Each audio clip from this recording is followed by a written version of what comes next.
Hello everyone, ये question number 5 देखते हैं। इस क्वेश्चन में एक स्क्वायर लूप दिया है जिसकी साइड है एल। स्क्वायर लूप की इनिशियल वेलोसिटी दी है वी नॉट, और ये जो स्क्वायर लूप है एक यूनिफॉर्म मैग्नेटिक फील्ड के अंदर एंटर करता है। मैग्नेटिक फील्ड की डायरेक्शन दी है जेड डायरेक्शन में। उसका एक्सप्रेशन यहाँ पे दिया है। तो इस एक्सप्रेशन से हमें पता चलता है कि मैग्नेटिक फील्ड जो है वो कांस्टेंट है, जिसकी वैल्यू होगी बी नॉट। तो इसमें पूछा क्या है, देखो ऑप्शंस पढ़ते हैं। सो पहले ऑप्शन में ये बोला है कि if v not equal to 1.5 kl the loop will stop before it enters completely inside the region of magnetic field. यानी कि अगर इनिशियल वेलोसिटी इतनी है 1.5 टाइम्स kl, kl क्या है, k का एक्सप्रेशन यहाँ पे दिया है। अगर इनिशियल वेलोसिटी 1.5 kl है तो ये लूप मैग्नेटिक फील्ड में एंटर करने से पहले ही रुकेगा, यानी कि कुछ इस पोजीशन में रुकेगा, ऐसा यहाँ पे बोला है। तो सबसे पहले तो सोचते हैं ये लूप क्यों रुकना चाहिए। अगर लूप रुक रहा है तो इसके ऊपर कुछ ना कुछ अपोजिंग फोर्स रहेगा। तो अपोजिंग फोर्स जो है वो कहाँ से आना चाहिए, ये पहले सोचते हैं। तो जैसे ही ये लूप मैग्नेटिक फील्ड के अंदर एंटर करेगा तो इस लूप में से जो फ्लक्स अंदर जाएगा, ये फ्लक्स ग्रेजुअली इंक्रीज होना चाहिए। क्यों होना चाहिए? क्योंकि लूप का जो एरिया है वो मैग्नेटिक फील्ड के अंदर धीरे धीरे बढ़ रहा है।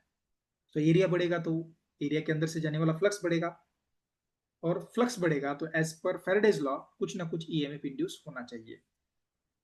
सो इंड्यूस्ड ईएमएफ जो है वो आएगा minus D five by D T, और इसकी वैल्यू आएगी magnetic field length into velocity. अगर इंड्यूस्ड ईएमएफ है तो इसके अंदर कुछ ना कुछ इंड्यूस्ड करंट भी होगा। सो इंड्यूस्ड करंट कैसे निकालेंगे? I equal to induced EMF divided by resistance of the loop. तो इंड्यूस्ड करंट की मैग्नीट्यूड आएगी P naught L V divided by R. ये इंड्यूस्ड करंट की डायरेक्शन कैसे होनी चाहिए, देखो। So as per Lenz's law, the direction of induced current is always opposite to the induced current flows in such a way that it always produces magnetic field which is opposite of the original magnetic field. यानी कि इस induced current की वजह से जो भी magnetic field produce होगी वो मैग्नेटिक फील्ड, ये जो गिवन मैग्नेटिक फील्ड है उसके अपोजिट डायरेक्शन में रहेगी। तो इंड्यूस्ड करंट कैसे फ्लो होना चाहिए? इंड्यूस्ड करंट फ्लो होना चाहिए इस टाइप से। अगर हम ऊपर से देखेंगे तो एंटी क्लॉकवाइज डायरेक्शन में। वैसा क्यों? क्योंकि अगर हम इस लूप के अलोंग अपने राइट हैंड के फिंगर्स कर्ल करते हैं तो अपना थंब जो है वो थंब ऐसा नीचे आएगा, यानी कि इंड्यूस्ड मैग्नेटिक फील्ड नीचे आएगी जो कि ओरिजिनल मैग्नेटिक फील्ड के अपोजिट डायरेक्शन में। आई hope you understood this direction. तो अब देखेंगे कि ये फोर्स क्यों आएगा जो इस लूप को अपोज कर रहा है। तो जब भी current carrying conductor magnetic field में हम रखते हैं तो उसके ऊपर मैग्नेटिक फोर्स लगता है। उसकी वैल्यू रहती है F B equal to I into L cross B. और ये जो मैग्नेटिक फोर्स है ये हमेशा इस मोशन को अपोज करेगा। इसकी डायरेक्शन कुछ ऐसे होनी चाहिए। आप इस मैग्नेटिक फोर्स की डायरेक्शन इस क्रॉस प्रोडक्ट को निकाल के भी कर सकते हैं। तो इस अपोजिंग मैग्नेटिक फोर्स की वजह से इस लूप की वेलोसिटी धीरे धीरे घटेगी। और हमें यहाँ पे ये बोला गया है कि अगर वेलोसिटी इतनी है तो ये लूप जो है मैग्नेटिक फील्ड में एंटर करने से पहले ही रुकेगा, मतलब पूरी तरीके से एंटर करने से पहले ही रुकेगा। तो वो कैसे निकालेंगे? तो उसके लिए हमें चाहिए वेलोसिटी का एक्सप्रेशन। सो वेलोसिटी का एक्सप्रेशन निकालने के लिए हम यहाँ पे लगाएंगे Newton second law. So as per Newton's second law in x direction, summation of all forces in x direction equal to mass into acceleration in x direction. So x direction में एक ही force लग रहा है, वो है F B, वो भी negative x direction में है। तो उसको हम लिखेंगे माइनस एफ बी। लूप का मास दिया है कैपिटल एम, एक्सेलरेशन को हम लिखेंगे D V by D T. F B की वैल्यू हम लिखेंगे यहाँ पे I L B, I L B, B की वैल्यू है B naught equal to M into D V by D T. I की वैल्यू हम इस इक्वेशन से रखेंगे, इसको इक्वेशन नंबर 1 बोलेंगे। सो वहां से हम आई की वैल्यू रखेंगे। So minus of B not L V divided by R into L into B naught as it is equal to m into D V by D T.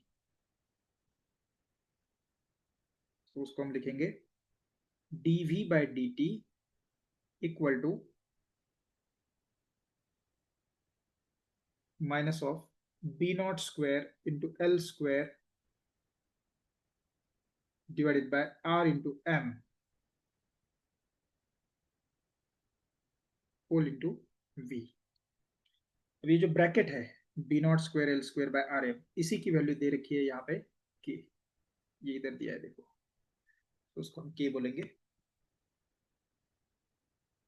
So now this becomes simple differential equation जहां पे हम variable separate कर सकते हैं। तो हम क्या करेंगे, v के टर्म्स लेंगे एक साथ और t के टर्म्स लेंगे एक साथ। तो इसको लिखेंगे हम dv by v equal to, bracket की वैल्यू है k, तो माइनस k इंटू आएगा dt। सो इसको हम करेंगे अभी इंटीग्रेट।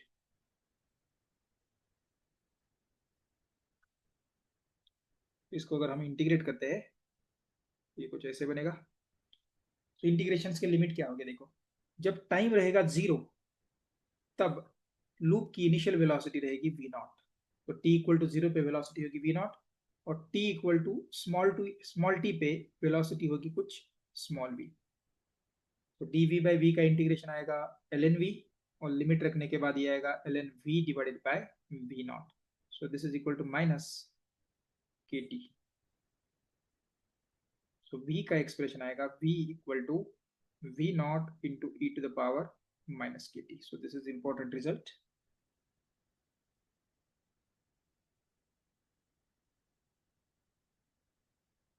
ठीक है, तो इस एक्सप्रेशन को देख के हमें क्या लगता है देखो, सो this is exponential decay type expression, यानी कि जैसे टाइम बढ़ेगा सो E to the power minus K T की वैल्यू डिक्रीज होती रहेगी।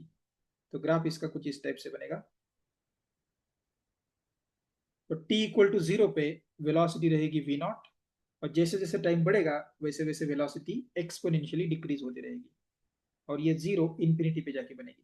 तो इस टाइप का कुछ ऐसा ग्राफ आएगा। लेकिन ऑप्शन ए में क्या बोला है, ऑप्शन ए में ये बोला गया है कि ये जो लूप है ये पूरी तरीके से मैग्नेटिक फील्ड में एंटर करने से पहले रुकेगा, लेकिन ऐसा तो नहीं हो रहा है। तो ऑप्शन ए गलत है। सेकंड ऑप्शन की तरफ चलते हैं। When the complete loop is inside the region of magnetic field, the net force acting on the loop is zero।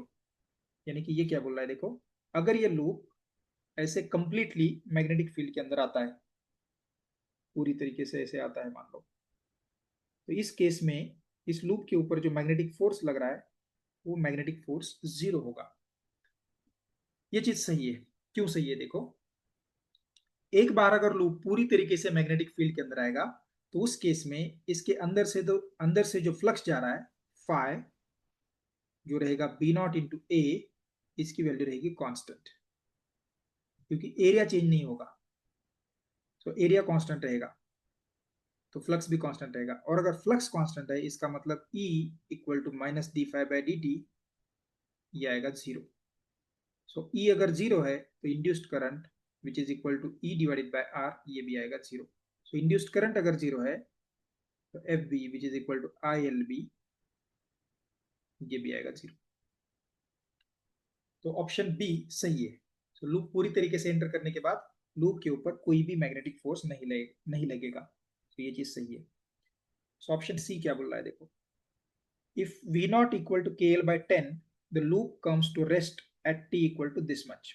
यानी कि अगर v की वैल्यू कुछ और है तो ये इस टाइम पे रुकेगा।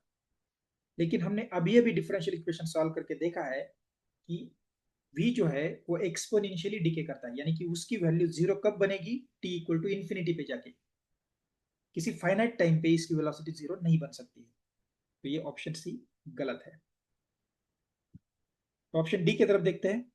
If V naught equal to 3 kL, the complete loop enters inside the region of magnetic field at time t equal to 1 by k ln 3 by 2। तो ये क्या बोल रहा है देखो, कि जब ये लूप कंप्लीटली मैग्नेटिक फील्ड के अंदर एंटर करेगा कुछ इस टाइप से, तो इस केस में जो टाइम लगेगा वो टाइम इतना रहेगा। तो टाइम कैसे निकालेंगे देखो,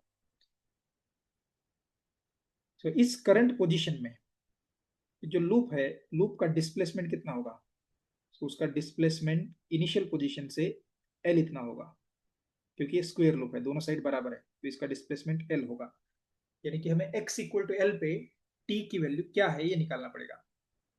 तो इसके लिए हमें डिस्प्लेसमेंट का एक्सप्रेशन निकालना पड़ेगा। तो वो कैसे निकालेंगे? हमें वेलोसिटी का एक्सप्रेशन पता है, वेलोसिटी को इंटीग्रेट करके डिस्प्लेसमेंट निकालेंगे। तो dx by dt equal to v, and v equal to v not into E to the power minus K T.